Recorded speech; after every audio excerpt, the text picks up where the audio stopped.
I married the most popular guy in high school. Even though he's gay, as long as I could be with him, I was happy. But what I didn't expect was, on our wedding night he gave me 3 rules. Don't talk to him, don't touch him, and don't mind his business. I sat there stunned. How can I be married to a man I can't even talk to or touch? The 3rd rule I could handle, but the first 2 it felt surreal. Michael walked into the bathroom, leaving me staring into the space. When he emerged minutes later, water glistening on his skin, he barely acknowledged my presence. Dressed in a suit, he slipped into bed, turned off his lamp, and fell asleep as if I wasn't even there. I lay beside him, too stunned to speak, my hand frozen midair as his rule echoed in my mind. Don't touch me. The next morning I woke up alone, the sound of water running from the bathroom include me in on his whereabouts. I found a robe, draped it over my lingerie, and made my way downstairs to the kitchen. I decided to cook breakfast, even though I didn't know if Michael would eat it or even acknowledge me. When he appeared dressed in a black suit, he looked like he was going to work, which confused me. It was a Sunday morning. I greeted, hoping for some form of acknowledgement. He ignored me. I made breakfast. I tried again, nothing. Michael grabbed his briefcase and headed for the door. Without a word, when I give a roll I expected to be followed, he said coldly as he left. I stared at the untouched food. Was last night a dream? How am I supposed to live like this? I had barely processed everything before he was gone. Days passed, and life felt like a cold routine. Michael was distant, never home when I needed him, always gone before I woke up, and never interested in anything I had to say. I tried to make sense, tried to convince myself that maybe things would get better, but when I finally brought up the courage to ask about his day, or offer him dinner, his response was always the same, cold indifference. I spent most of my time wandering around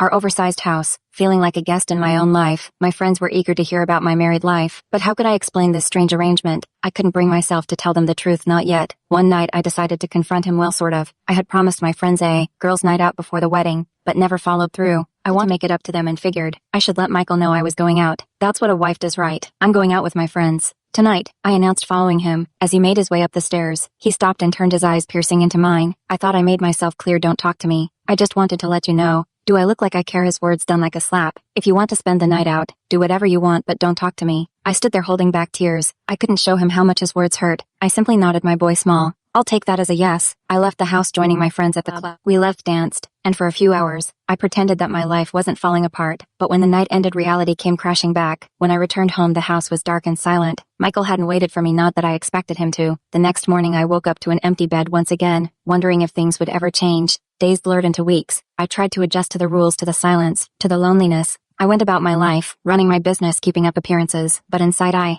was falling apart. I couldn't keep pretending everything was fine when my friend wouldn't even look at me. One evening, I stumbled upon a hidden walk-in closet in the house. Inside I found racks of expensive dresses, shoes, and handbags, none of which were mine. Who did they belong to? Michael was gay, or at least that's what everyone said. So why did he have all these clothes for women? I didn't dare ask him, though. That would mean breaking his 3rd rule. Despite everything, I couldn't stop myself from caring about him, from hoping